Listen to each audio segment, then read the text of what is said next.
ブレイディなんかはブリッツ入ってもらった方が得意なんですよ。つまりやっぱ後ろが1人少なくなるじゃないですか。そうすると投げやすくなるのは事実なんですよ。ボールを持ってる時間が短くなるんだけど長くなるサークスにしちゃうんですね。だから判断力がいいクォーターバックなんかはブリッツ入ってきてもあんまり困らないし、それに例えばブレイディそのさっきの話に対してあんまり経験が少ないクォーターバックだと、例えばですね、インターセプトしたいからブリッツ入れるっていうのがあるんですよ。つまり5人ダッシュ来たと、もうその時点でブリッツに弱いクォーターバックはもう気分的にちょっと慣れてるんですよね。早くボール離さなきゃっていうことだけが頭に入ってると、レシーバーが本来行くだろうコースにまだ達してないのに先に投げちゃう。つまりスローイングミスも発生しやすくなるってことですね。そうするとこの辺でボール奪いたいなっていう時にサックももちろんなんだけども、それよりさらに先にクォーターバックにプレッシャーを与えて変なパスを投げさせるによって、例えばインターセプトを狙うとかですね、この辺の考え方をミックスさせる場合もあります。だからボールが欲しい。それからモメンタムチェンジャーですよね。それから前半の傾向から見て、プレッシャー入ってる時にどうもパスの成功率どうやら相手のクォーターバック良くないぞということが分かったりすると、後半肝となるシチュエーションでやっぱりブリッツ入れるっていうのは、そういうのが大体きっかけだと思いますね。逆に思ったより全然動じてないのに、全然届いてないし全然動じてないのみたいなところもあるので、あとはもうこのシチュエーションで必ずブリッツ入れるって決めてる時もあるので、きっかけはいろいろだと思うんですけども、何かしら理由があってブリッツ入れてるっていうのが本当のところだと思います。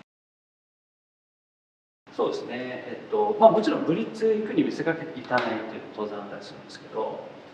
ディフェンスバックのローテーションというのがあります。例えばなんですけど、前にちょっと話すカバー2みたいなですね、2分の1アンダーの5と5人アンダーに行って2人ディープに守りますよっていうカバー見せながら、実は、この形からこの2人がさこういうことで、これスカイローテーションというんですけど、ローテーションして、カバー3になったりとか、2に見せかけてから3とか、逆に言うとこれこういうクラウド、こういうクラウドローテーションっていうのがあるんですけど、こうですね、こういうクラウドローテーションなんですけど、あとはよく日本のディフェンスなんかが多いですから、学生のディフェンスなんかで、そんなにやっぱり肩のいいクォーターバックがたくさん揃ってるわけじゃないので、パス投げるんだったら狭いサイドに投げたいと、要はレシーバーと QB の距離が近いところに投げたいって思う選手すごく多いです。そうすると何をしてくるかというと、ここに人を多くさせるんですね。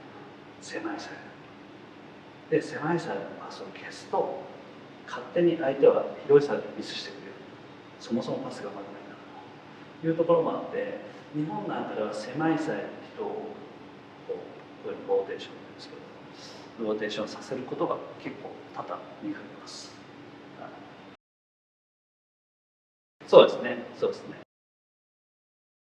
カバーによってどこが強くてどこが弱いっていう、その強いところと弱いところがあるので、それを明確にプレークォーターバックにさせないっていうことですね。やっぱり本当にコントロールが良くて肩も強いクォーターバックだと、もうバレてるとどんどんパス取っちゃうというシチュエーションが出てくるので、こういうローテーションすることでディフェンスが弱いところを隠し続けられるというか、そういった目的を持ってこれローテーションでした。